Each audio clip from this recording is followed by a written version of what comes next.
Welcome to Scale Tales. These are tales, stories that other founders, entrepreneurs, small business owners, and subject matter experts will share about those magical moments when they scaled an entire business or perhaps a product or service line within a business. This storytelling show is designed with you in mind. The person seeking to do something extraordinary or achieve a transformational breakthrough in the business you own or the business you work for. Our goal is for you to not just be inspired by the words you hear, but to be equipped to take action.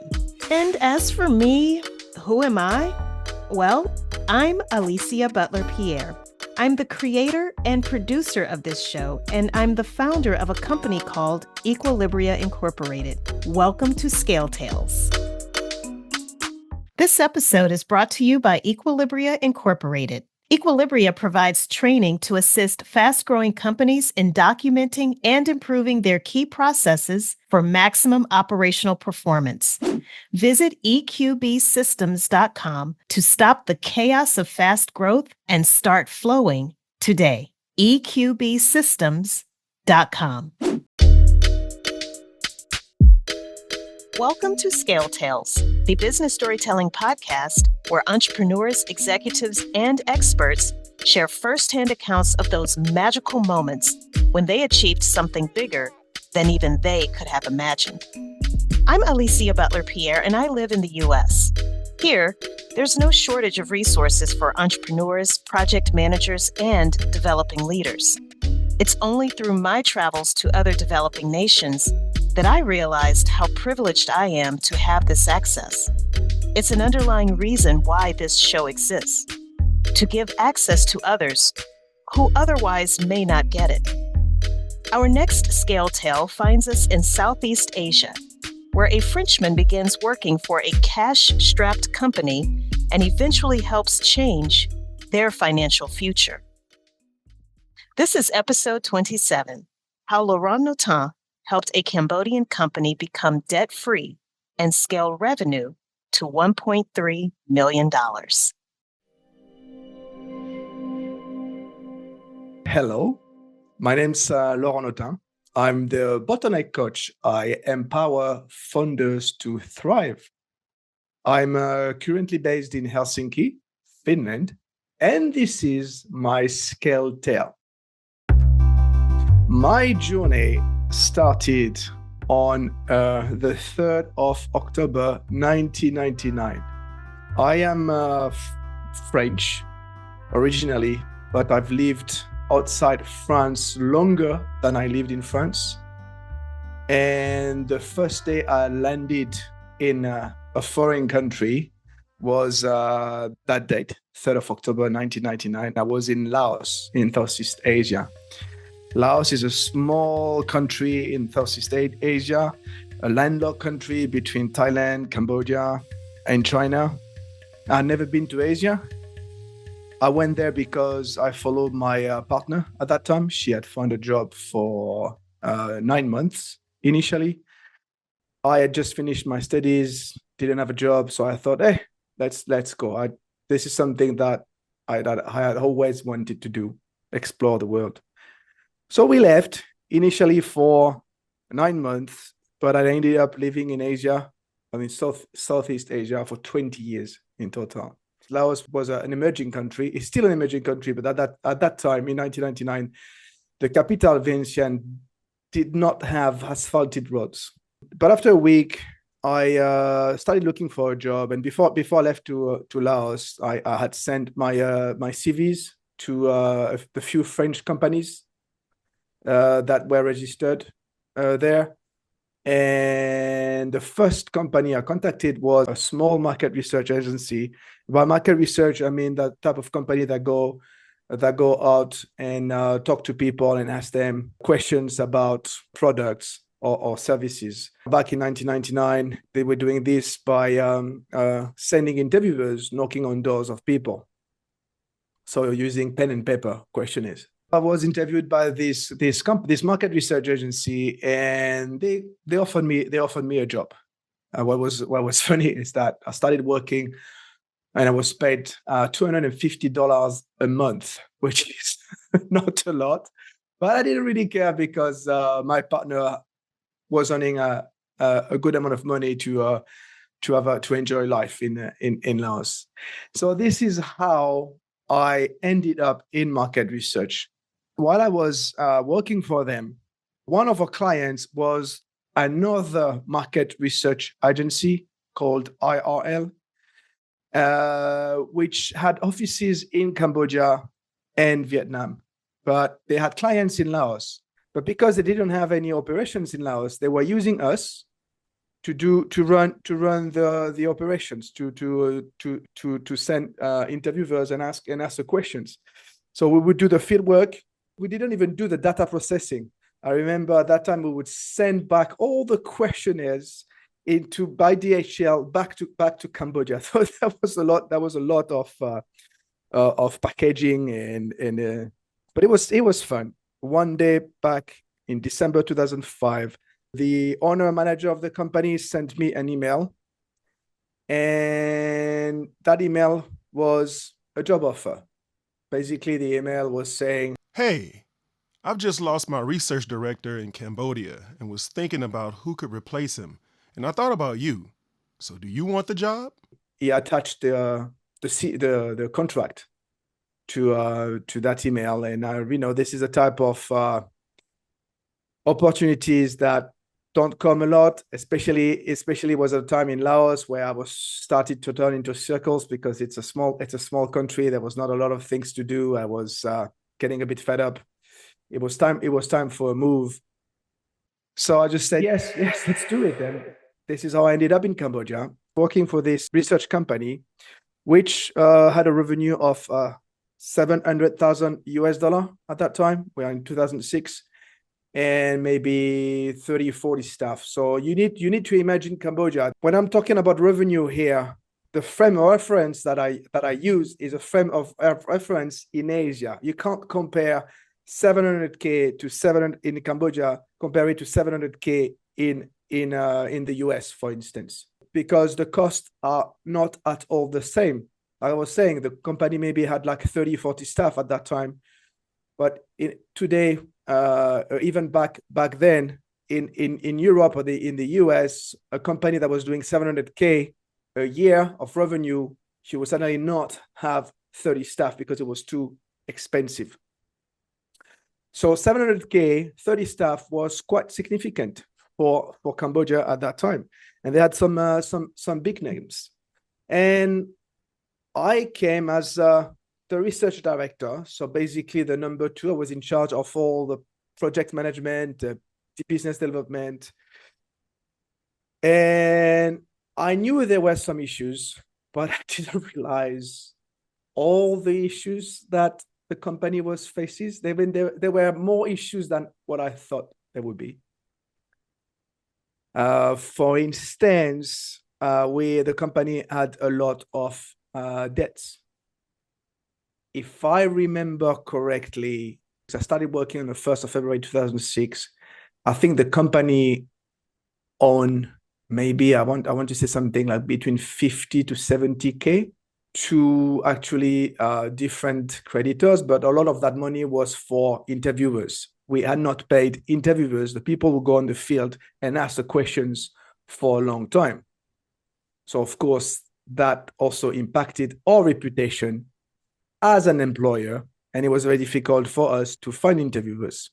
So that was one of the issues that I was not aware of. The other issue is, and they had also a lot of other financial issues and no cash flow, for instance. It was a very day-to-day cash flow management with no forecast, and you would just use the money when you had it. And so there was no real plan. There was no money on the side. So at the end of the month, you would not be really sure if you had the money to pay the salaries of the staff. And so, of course, that created more debt because I had to add on top of that. This is Cambodia. This is back in 2006. The banking system is very limited. It's very difficult to get an overdraft from a bank, or even more difficult to get a bank loan. So basically, the company had to be self-sustainable with no financial support from outside. Of course, all of this also created frustrations internally because people were not paid on time. On top of that, the owner manager was really, really good at business development, was really, really good at taking care of the clients. And we had great clients. The company had great clients, great projects, but it wasn't the best also in terms of human resources. Didn't necessarily have the best staff. But all of that I discovered. I didn't know that. I didn't know all of it when I started working. This is some of the stuff that I discovered later on. So I started working. I loved it. I've loved it from day one. But there were a lot of issues that we had to address, starting with the money aspect. Because you can't run a company with so many debts, and if you don't know where the next where the next dollars are going to come from and how they're going to be allocated. So it took a little bit of convincing with my boss, but he decided to hire a new financial director who came in and set up some processes to have like a more solid foundations when it comes to money management. So he came in, for example, and we forced us to start using a cash flow forecast file, which is a forecast over 8 weeks. So we knew where the money would come and what expenses we would have, and we were able to manage the money accordingly. The other thing was that we had to pay the debts, especially to the interviewers. So he set up a schedule of payments to those people.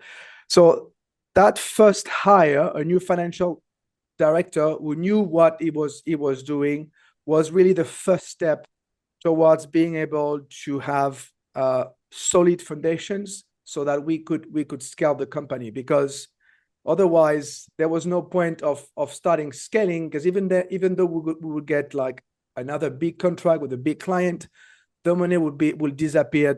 We didn't know where, because there was no money management at all.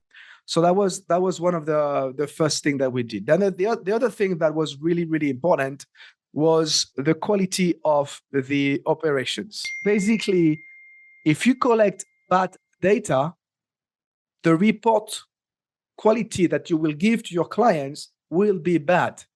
You could have the best report writers in the world, because the data are bad, they are not accurate, then the recommendations you're going to make based on those data will be irrelevant anyway. So it was really, really important to focus on the quality of the data collection, so that our clients and our staff will trust us. That was a big renovation to implement. But Laurent was up for the challenge. I hired an external consultant, someone who had a lot of experience in running fieldwork, and I asked him to write the data quality procedures, like a full set of data quality procedures, because guess what? I discovered that we didn't have any. As a market research company, that was a bit of a surprise. So the guy came in. I think maybe he spent like 2 months with us. He went to the field. He observed the fieldwork interviewers, supervisors, and then he came back with a set of procedures that were really, really, really solid. So once we had that, the next step was to implement them, making sure that the staff started using them. So we created a new position in the company called the operations director. Basically, became the number 3 in the company, and whose job was to supervise the fieldwork department, all the fieldwork people, and implement the data quality procedures. It turned out to be a really difficult task because people get used in doing things and resistance to change can be really, really high. They didn't understand why they had to change what they were doing because they thought it was working pretty well. Now that I'm looking back at it, I think our communication with the research director, with the operations director, may not have been on par. Maybe we could have been better at communicating. Hindsight is 2020. But if nothing else, we have to give Laurent credit for self-awareness. But after 1 year of trying, I was fed up. This is one of my top leadership moments that I remember. I remember I took everybody in a meeting room, all the stuff, because everybody had to be addressed because the quality of the data was something that was a concern for everyone, from the field work to the data processing to, the people in the commercial department. Basically, I think I said something like, well, guys, it's been 1 year. I've tried, and despite all our efforts, it has not worked. So now I'm going to give you the choice. Either you start implementing the data quality procedure, tomorrow, or you leave the company, and you leave the company right now. Nobody left. Everybody started implementing the quality control procedures. And the next day, everybody was like, wow, this is so great. This is really good. The data quality control, the data quality is so much higher. And I was like, yeah, I told you. This moment really stick into my mind. I think it's one of the moments that has defined me as the type of leader I wanted to be. There was also another moment that defined Laurent as a leader. Remember, I told you the company had some financial debts, and to be able to pay those debts, to get rid of those debts, especially to the interviewers, we had to ask the staff to lower their salaries for a period of time. So we made a plan with this new financial director. We made a plan of lowering the staff salary for 6 months. And I think we were talking quite a significant decrease, maybe a third of their salary. This salary reduction took place at the beginning of the year. Laurent told them that they would be reimbursed for this reduction by September or October of that same year. But the employees had a surprise for Laurent. And it's not what you're probably thinking. And so I took everybody again in a meeting room, and everybody agreed, but they asked me one thing. They said, Yes, if we do 1/3, you have to do 50% of your salary, and I accept it. so for 6 months, I was paid 50% of my salary. But it worked. We paid all the financial debt, and we reimbursed everyone when we said we would, like September, October, all at once. There was another aspect also of starting the transformation of the company. I talk about building the financial foundations, talk about addressing the data quality, this was a product that had to be excellent. The other aspect was, okay, who are we? What are we doing? What do we want to be known? What do we want to be known for? How are we different from the competition? Where can we add value? Where can we go where others cannot go? We were really strong in what we called commercial research, working with private businesses. But there was one aspect where we were not that strong, and there was quite a lot of revenue to be made there. It's what we call social research. And social research is working with international organizations, donor agencies, like the big NGOs, the World Bank, the Asian Foundation Bank, all of these big names, because they do need market research too, but they don't call it market research, they call it social research. And we were not there at all. So we had a lot of experiments there. And it was really much of an approach of, we're going to try something, iterate, and try again. We started with developing like a social research department. We hired like full-time people. But that did not really work for several reasons. After several trials and iterating along the way, we finally hit the spot. We finally understood where we could be like really, really strong. And the idea was a lot of these organizations, they needed a nationwide research, like covering not all the country, because when you run a survey, you will not go absolutely everywhere, but maybe like, a third or two-thirds of the country sometimes. And we're talking like big sample size of 2,000, 3,000 people going into rural places where sometimes it needs 1 day of travel just to go into one village to do 5 interviews with five different people. This is exactly where we could be strong. We saw an advantage.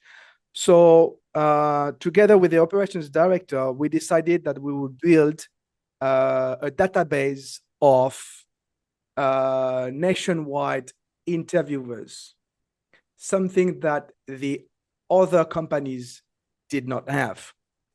And so we set up provincial offices in the key provinces of Cambodia, so it would be easier for us to send people from the provincial office to rural areas around those provincial offices. But on top of that, and I think that is the most important aspect, is that we came to a realization that our interviewers, who most of them were, for them, it was university students, it was a part-time job. It was an opportunity to get some money on the side while they were continuing their studies. And the company culture was such that these part-time university students were not viewed as part of the company. That is a mentality that we really had to change, because if they were the most important assets in our company, because if we didn't have those interviewers, we were not able to collect the data that we could use, to write the reports for our clients. So no data, no clients, no interviewers, no data, no clients. So it was really important to make sure that those people felt they belong to the company. So we really developed an HR environment, a culture, I would say, a company culture, where all those interviewers would feel that they are part of the company. And that required a lot of communication. We developed also a lot of HR processes for them. And there was something else that proved to be the tipping point for changing the company culture. Every quarter, I was going on the field to observe what was going on, but also to show my presence to those staff, to show them that, the top management cared about them. And I know that had really a big impact on them, because again, you have to put that into perspective of the country. We are in Cambodia. In Cambodia, this is a very pyramidal structure where the respect to the seniority and to leadership is really high. Most of the time, people at the bottom will never challenge the top manager, because the top manager is always right, and the top manager will never talk to the people at the bottom, because the people at the bottom, it's people at the bottom, right? So by me going on the field and showing a presence, I was reinforcing the culture that I wanted to set up for the company. I was showing the example for the other staff to make sure that those interviewers would be considered like they were full-part staff. So this database was one of the best decisions we made. And I remember we had at one point, maybe we were like 4 or 5 years after, we had like a database of 350 staff, like 350 interviewers that we could send absolutely anywhere in the country. And not only that, but we were known for it. We were known for data quality control and procedures, the high quality of the data. And we were known but for the fact that we had those staff that we could send anywhere, and that we could actually run a nationwide country studies. And, we got big projects thanks to that. I forgot to mention that in the meantime, I also became the country manager because my boss had to go find another job. 8 years after, and I was promoted to be the regional manager covering Cambodia, Vietnam, and Laos. The revenue was 1.3 million. Cash, I think our cash reserve was 200K. I think we had zero debts. We had client, and we really scaled. That was so fun. I had so much fun working for this company. What an amazing story, right? With the right people, processes, and technology in place, Laurent was able to lead IRL from a position of financial strength and accurate quality data. But he soon left the company. Why? He'll explain after the break.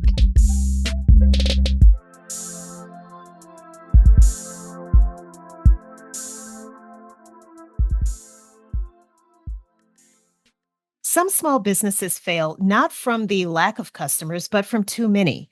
When your business receives positive publicity, it's exciting. The spotlight attracts more customers and the cash flows in. But too much growth too soon can be catastrophic, especially if your organization lacks the business infrastructure to support this growth. Behind the Facade: How to Structure Company Operations for Sustainable Success is a book that introduces a proven framework for building business infrastructure.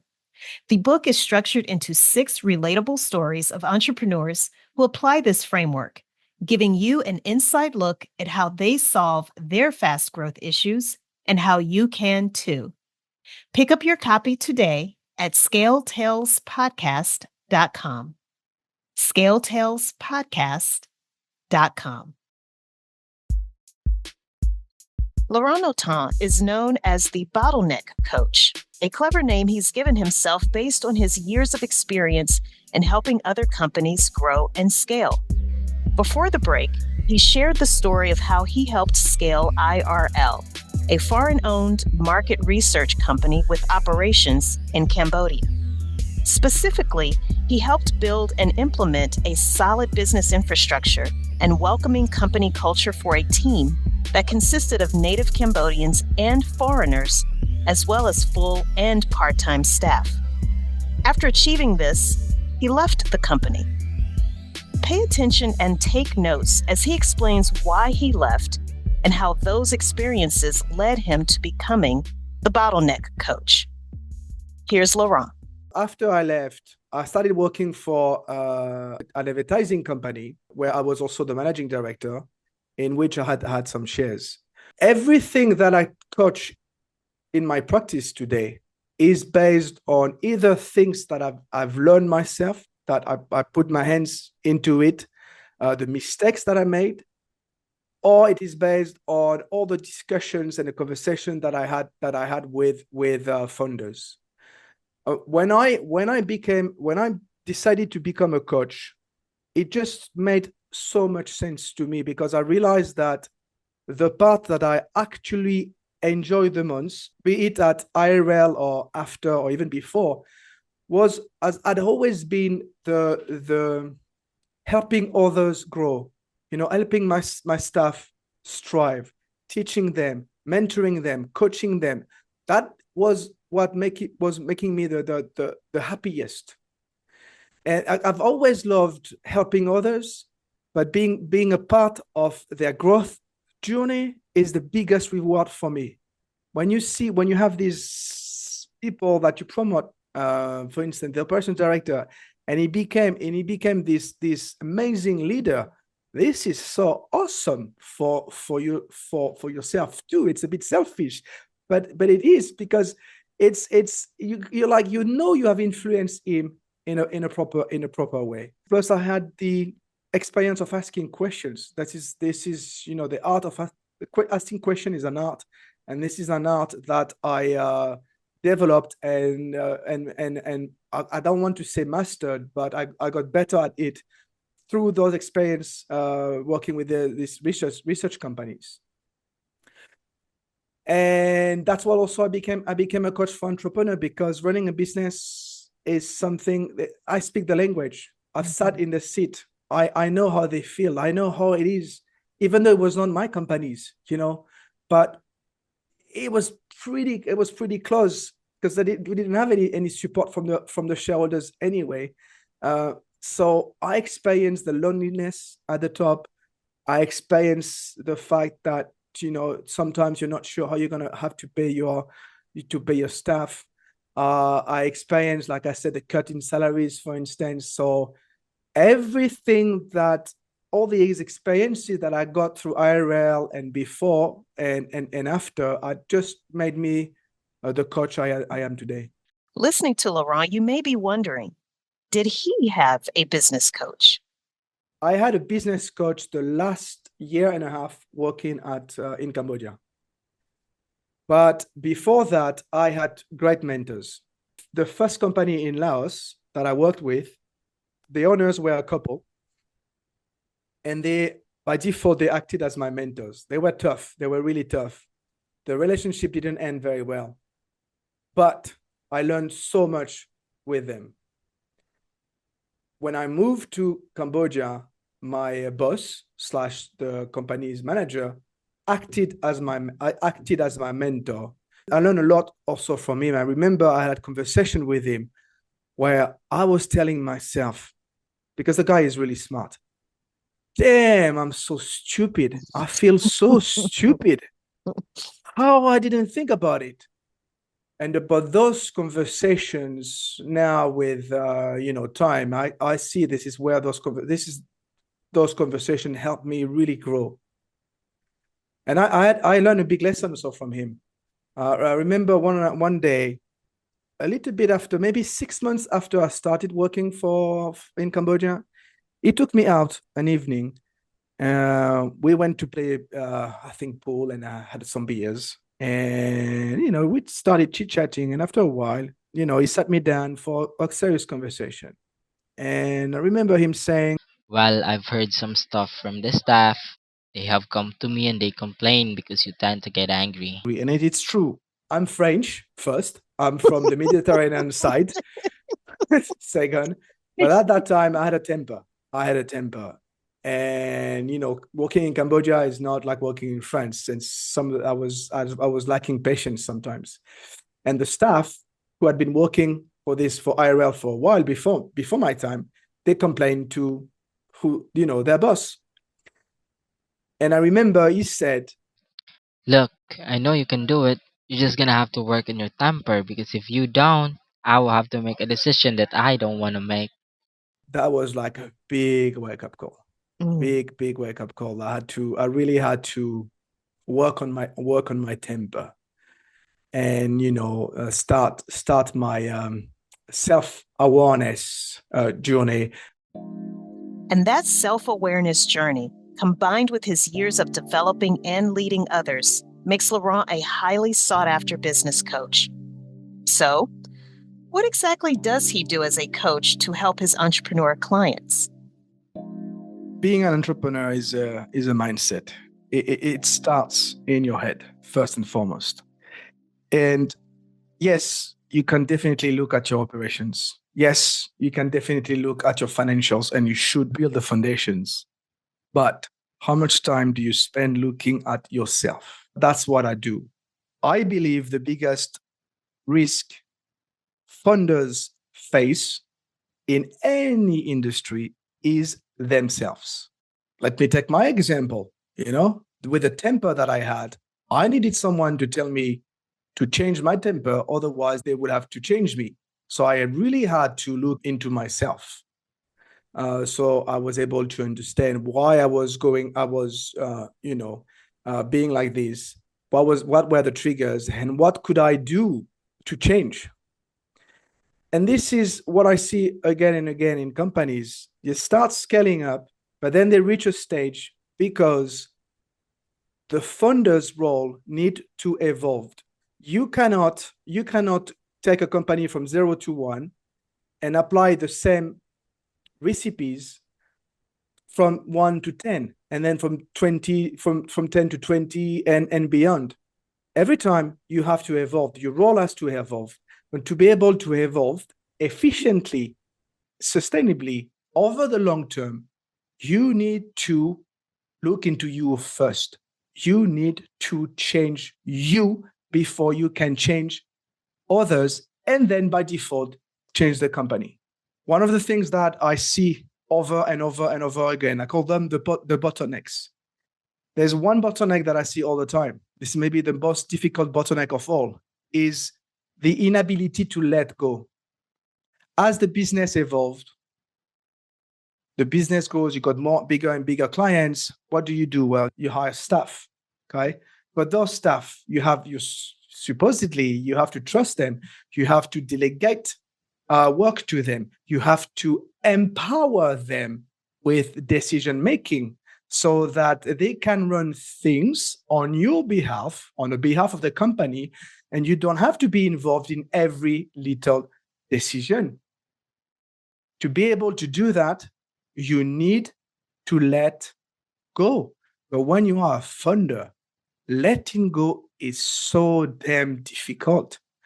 Because if you started from scratch, you were involved in everything. You were doing everything. Maybe you had some co-founders and you had the impression of being in charge of everything, to have the control on everything.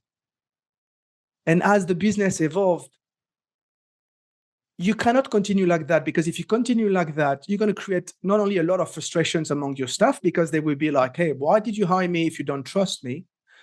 But also you're going to create a lot of fatigue and stress for yourself, because you're going to be involved in everything, but the workload keeps on increasing over and over and over.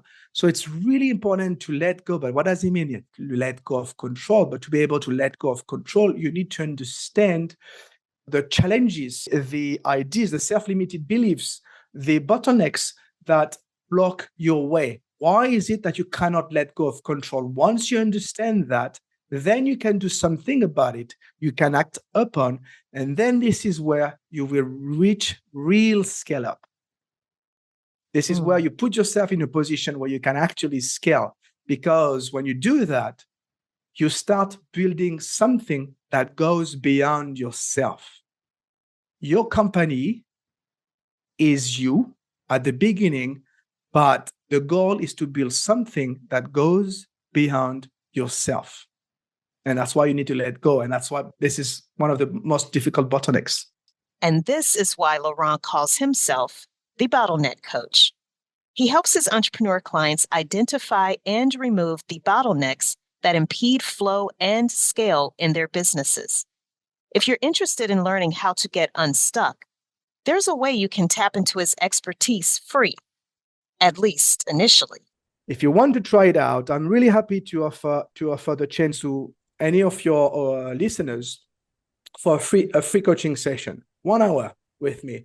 So that just to experience a little bit what coaching is about, but also what are the bottlenecks that you may have that you're not aware of, or the blind, let's call them the blind spots if we don't like the word bottlenecks. Because a coach is not only there to give you accountability, but my role as a coach is also to give you a different perspective on things, starting with you. If you want a free coaching session, the best thing you can do is go on my website and you book a call with me. And in the message, you mention ScaleTale podcast. Laurent, this is very kind of you to make this offer to listeners of Scale Tales. Merci beaucoup, my friend. You're absolutely welcome. Thank you for inviting me. I've had the pleasure of getting to know Laurent since the pandemic when I was a guest on his podcast. It's called Cracking the Entrepreneurship Code. My family and I have also enjoyed great food and great conversation with Laurent in Helsinki. Here's a recap of some lessons learned from him as he shared his scale tale. Number 1, be prepared for landmines when starting a new job or project, especially if you move to another country. There's so much you don't know, but remain open and flexible. Number 2, exercise prudent financial management. Your ability to properly manage money not only shows discipline, but also proves fiscal responsibility to future investors. Number 3, pay attention to the quality of your operations. Operations directly impacts your internal and external customer experiences. Number 4, be a stickler for data quality and accuracy. After all, data drives decisions, and if that data is bad, decisions you make based on that bad data will also be bad. 5, have a strong number 2. This is usually someone who functions in an operational role like a COO or an operations manager in Laurent's case. This person also typically focuses on the back office operations, while the number 1 focuses on the front-facing activities like business development. Number 6, processes are non-negotiable.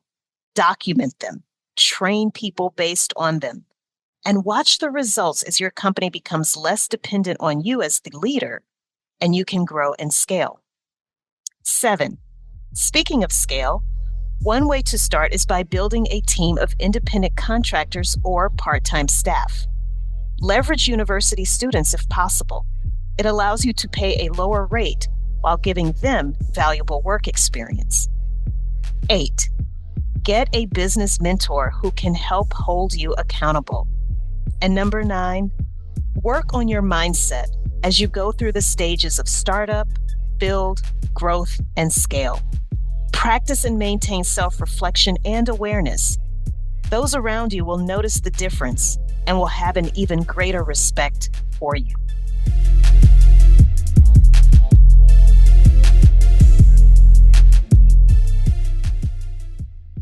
A special thank you to Laurent Notin for sharing his scale tale with us. Take him up on his offer for a free 1-hour coaching call. You can sign up for that as well as access other resources mentioned in this episode's show notes. Visit scaleTalesPodcast.com. Again, that's scaleTalesPodcast.com. Thank you for listening. If you learned something valuable from this episode, please leave us a 5-star rating and review wherever you're listening. Make sure you subscribe to the show so that you don't miss it. And while you're at it, leave a 5-star rating and review wherever you're listening.